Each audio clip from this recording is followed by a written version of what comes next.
Welcome to The Explainer. Today, we're diving into some source material that offers a really bold diagnosis of what's holding South Africa back, and we'll explore its radical vision for the future.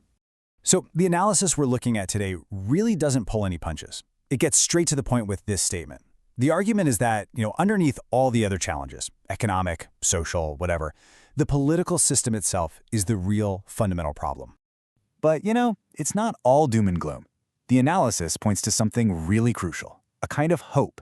It says there's this deep-seated belief among citizens that, hey, the country isn't actually broken beyond repair. And this shared love for the country, that's presented as the foundation, the bedrock, really, for building a whole new political future. Okay, so that naturally leads to the big question, right? If politics is the root problem, then just tinkering around the edges isn't going to cut it. A completely new path is what's needed. Now, before we jump into the proposed solution, the source first takes a look back. It frames South Africa's history as this series of different political projects. And the key argument here is that most of them, well, they've run their course. They're exhausted.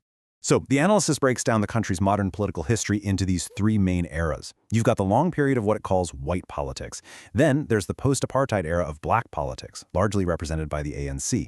And finally, where we are now, which the source calls the politics of fragmentation. And the central argument, the really big point, is that those first two, they're completely tapped out. This is where it gets interesting, because the analysis gives a pretty nuanced take on the past.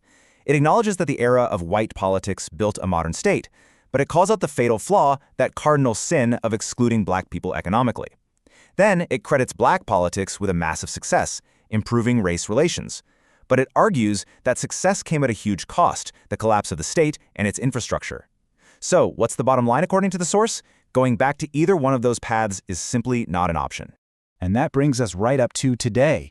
The source claims that calling the current setup a government of national unity is, well, not quite right, a misnomer. Instead, it paints a picture of an era defined by political gridlock, by deep division, where all these competing parties are just pulling the country in different directions, and the result, total paralysis. All right, so if all those other political paths are dead ends, what's left? The source argues there's really only one option left on the table for the country to survive and actually renew itself. And this is what it calls the fourth and final political option. So what is it? It's defined as a historic first, a joint political project where black and white populations actually govern together as real, true partners. And the analysis makes a point to say, hey, this is not like the 1910 deal between the English and Afrikaners.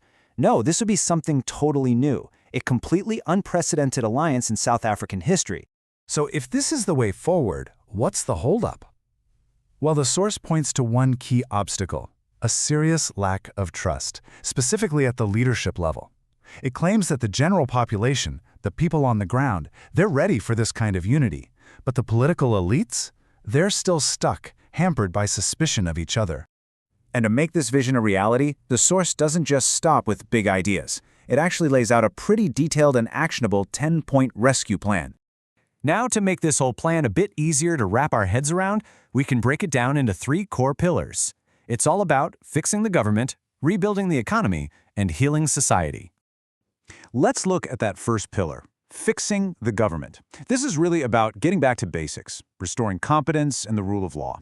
It calls for putting together an inclusive team based on skill, not politics. It demands a serious crackdown on crime and corruption, professionalizing the public service by getting politics out of it, and, finally, having secure, well-managed borders. Okay, next up is the economy. This pillar is all about future-proofing the workforce, with a huge focus on math, science, and tech. But at the same time, it's about getting the fundamentals right again, making sure public clinics and hospitals actually work, creating an environment that attracts investors instead of scaring them away, and rebuilding all that broken public infrastructure like roads. And a really key part of the economic plan involves a major overhaul of empowerment policy. The idea is to replace the current schemes with a brand new redress program.